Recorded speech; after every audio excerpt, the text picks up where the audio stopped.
Bonjour à tous, aujourd'hui on va s'intéresser à la gémothérapie, mais attention, sous un angle bien particulier, celui de la science. On va décortiquer ensemble tout le cadre scientifique qui est utilisé pour valider cette thérapie naturelle, qui puise toute sa force dans les tissus embryonnaires des plantes.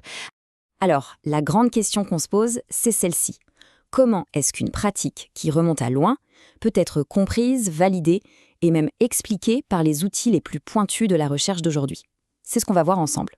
Notre but, c'est donc de décomposer la science qui se cache derrière l'utilisation de ces bourgeons comme remède.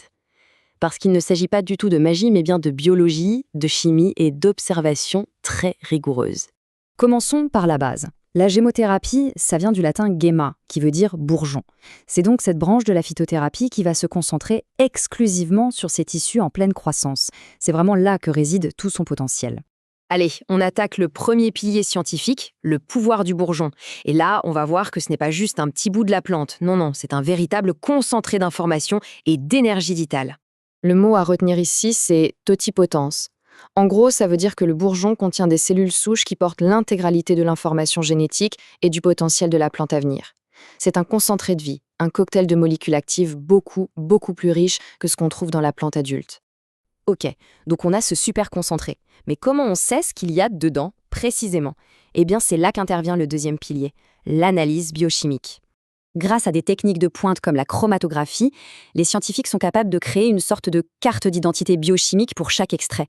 On ne dit plus seulement c'est un bourgeon, on peut dire ce bourgeon contient exactement ça et ça en telle quantité. C'est une preuve, c'est objectif.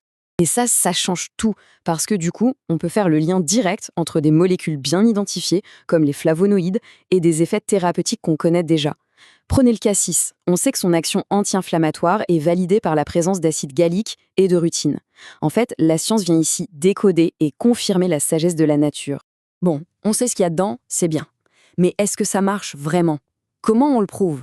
C'est là qu'on arrive au troisième pilier, les tests standardisés en laboratoire. Alors là, il y a un mot à retenir, le gémogramme. Pensez à un antibiogramme. Vous savez, ce test médical pour voir quel antibiotique tue quelle bactérie. Eh bien, c'est exactement le même principe, mais pour mesurer l'action d'un extrait de bourgeon. Regardez, c'est très concret. On met une bactérie en culture, on ajoute l'extrait de peuplier et on observe. Les études montrent que le peuplier inhibe la croissance de cette bactérie. C'est une preuve d'activité biologique qui est mesurable et qu'on peut reproduire. Et attention, ça ne s'arrête pas à l'action sur les microbes. Ces mêmes tests en labo ont permis de confirmer le puissant rôle antioxydant de certains bourgeons. En clair, ils aident à protéger nos cellules contre les dommages et le vieillissement prématuré. Ok, le labo c'est bien, mais il faut sortir des éprouvettes.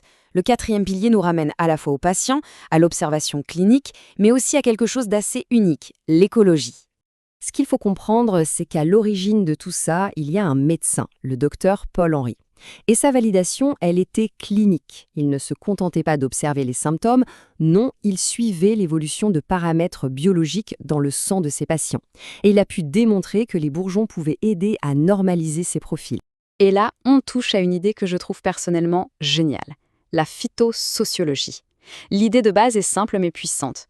Observer comment les plantes vivent ensemble dans la nature pour comprendre comment les associer en thérapie. Un exemple parfait, l'aulne et le peuplier. Dans la nature, on les trouve souvent ensemble dans des zones humides. Eh bien, en gémothérapie, leur association est utilisée pour des conditions inflammatoires. C'est une sorte de validation écologique. La synergie observée dans la nature est transposée pour le bien-être. On arrive au dernier pilier, et celui-là, il est vraiment essentiel. C'est la question de la sécurité d'emploi.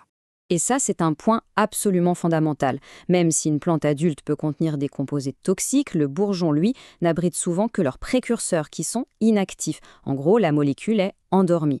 Cela confère aux extraits une très grande sécurité. C'est un avantage énorme. On a une grande efficacité, validée par la science, mais sans la toxicité directe que pourraient présenter certaines plantes adultes.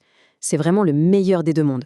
Donc pour résumer, on voit bien que la gémothérapie n'est pas une simple croyance. Sa validation repose sur des piliers solides et connectés entre eux. La biologie unique du bourgeon, l'analyse précise de ses molécules, la preuve de son activité en labo, et enfin la validation par l'observation clinique et écologique. Et tout ça, ça nous laisse avec une question pour la suite. La gémothérapie est un exemple parfait d'un pont entre un savoir ancestral et la science moderne.